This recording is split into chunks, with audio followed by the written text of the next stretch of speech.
Hi and welcome to another video. So, ito na yung DIY natin na transfer from hotel naman to airport. So, DIY, sa labas ng hotel namin, hindi ko pala napakita, meron na agad e-trike. So, yung e-trike papuntang port, 200 na siya para dire-diretso na. Pero kung halimbawa, hindi ka magsa-special, I think 25 yun per head. Pero hindi ka dun sa labas ng hotel mo mismo. Kumbaga parang dito siya sa may kanto, yun, parang mga public transport, 25. Pero halimbawa ito, marami kami, tapos marami kaming luggage. So, pwede na yung So yun, papunta na kami ng airport, and again, ano lang to, 5 minutes, 10 minutes. So yun, update ko kayo pagdating naman dun sa may boat area. So, ito yung bayaran dito. Dito na lang po sa damit. Dikit sa damit. Tig-isa po. Tigisa. Para po sa boat, resibo sa tricycle, pati terminal fee bayad. Terminal fee bayad na. Ayan. So, ayan. Sa lahat ng proseso, ito talaga yung pinaka-useless. Kasi pinapasulat pa yung pangalan. Akala mo naman matatandaan nila. Tsaka mababalikan nila. Sa totoo lang. Kanina po? Langay ma'am. 4 na adult, isang bata. No. 5 years old. Exclusive. Diba? Balik ka lang yung mata. Oo. Alin niya? Yan na? Yan sumasakay? Kulay pink po. Ay, yung kulay pink. Okay. Sige kuya, mauna na kayo. Ayun daw yung pink na boat. Ito, yan. Binigay na namin yung ticket namin. O, ayun na nga, ano sinasabi ko. Sa lahat ng proseso, yun talaga yung pinaka-useless. Sa totoo lang, hindi ko alam ba't ginagawa ng Boracay yun. Sana baguhin nila yung sistema na yun. Kasi walang kwenta eh. Pinapasulat ka sa papel para sa boat, nagtitake ng time, tapos hindi naman nila tinitignan yung sinulat mo, yung pangalan mo. Walang kakwenta-kwenta, nagsasayang lang ng oras. 11, 12, 13, 14.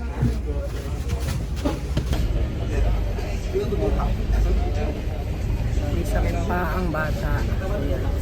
Kandong lang pagka walang bayad yung bata. 5 years old and below lang naman ata yung libre. Pag 6 years old, di na pwede. So yan. Buti na saktuhan namin, parang paalis na rin tong bangka kasi napupuno na eh. Yung pabong sa Cebu.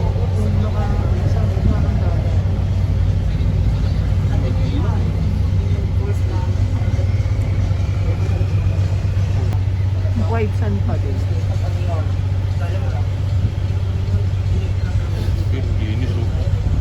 Nakababa na kami. Dito na ulit kami dito sa Tabon Port. And now, dun sa binayaran namin kanina, may kasama na siyang tricycle. So, papakita na lang namin to. Tsaka may sticker pala kami, hindi ko napakita. Wait. Ayan, yung sa binayaran namin, may sticker na kami. Sinabi na yan na ano, na basta isuot lang. Tapos ito, itabi. So, yan yung gagawin nyo. Actually, mura na siya. O yun, kagaya nun, isang bayaran na lang, wala ka nang iintindihin, di ba? Eh, ang mahal din nung sa Klook na promo. Mamaya, pag-usapan na lang natin pag nakasettle na kami sa airport. But yan, ngayon papunta na kami doon para sa trike. Dito daw, pupunta para sa tricycle.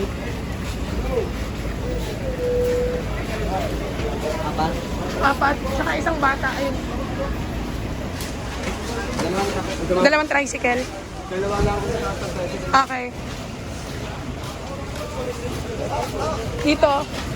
Doon kayo, di. Doon kayo. Dalawang tricycle tayo. Saan po isa? Yan daw. Dito tayo. Ito na po eh. Binigay dito daw. Sakay kayo dyan, mahal.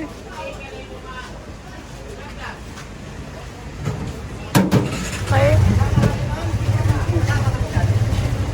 May bayad na po kami.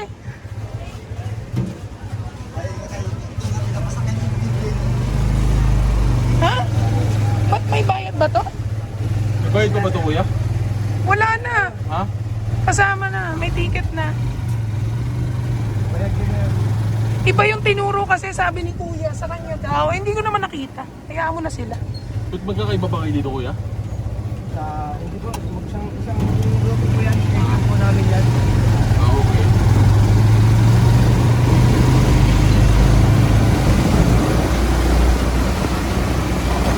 So yun mas madali kasi yung binayaran namin doon na mismo sa port ng boat, doon na kami nagbayad. Hindi kagaya nung papunta, paiba-iba pa yung bayaran, di ba?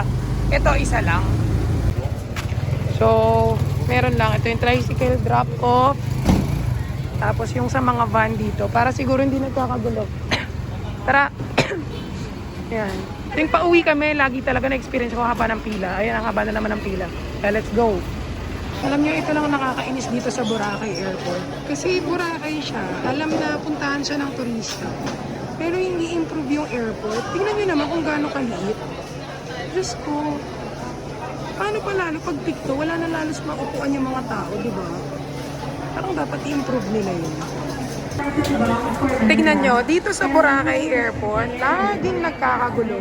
As in, sobrang gulo lagi. As in, nagkakagulo lahat ng mga tao lagi. Sa sobrang sikip, sobrang liit ng mga space.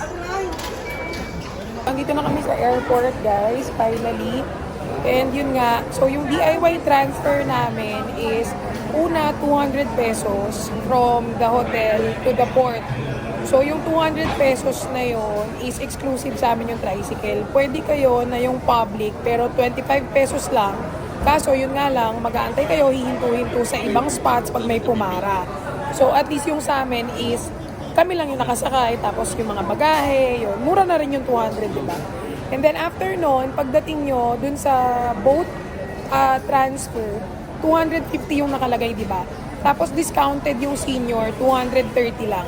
Yung 250, kasama na siya kasama na ang kanyang boat, yung terminal fee, pati yung pagbaba mo na tricycle. Kasi di ba pagbaba mo ng port, para makapunta ka ng airport, kailangan mo mag-tricycle. So, sinama na nila doon ng isang bayaran. So, for me, mas okay siya, tsaka mas convenient. Kasi yung before namin, kung napanood nyo yung vlog ko before, pag nagbayad ka ng boat, so yung boat lang yun, tsaka yung terminal fee. Pagbaba mo doon, nahanapin mo pa kung saan yung tricycle. Tapos pagdating sa tricycle, iba-iba yung fee nila na parang siningil sa amin. May iba yung nakapastil, tapos iba yung siningil sa amin dahil parang may bata or something. So magulo siya. Unlike kanina, tuloy-tuloy na. Pagbaba mo, may ticket ka lang, may sticker ka, tuloy-tuloy na. Mas okay siya. So yun, mas madali at walang hassle. Yun lang, walang coordination yung mga tricycle doon. Kasi kanina parang nagalit yung matanda. Yung sabi ko, ano po yun?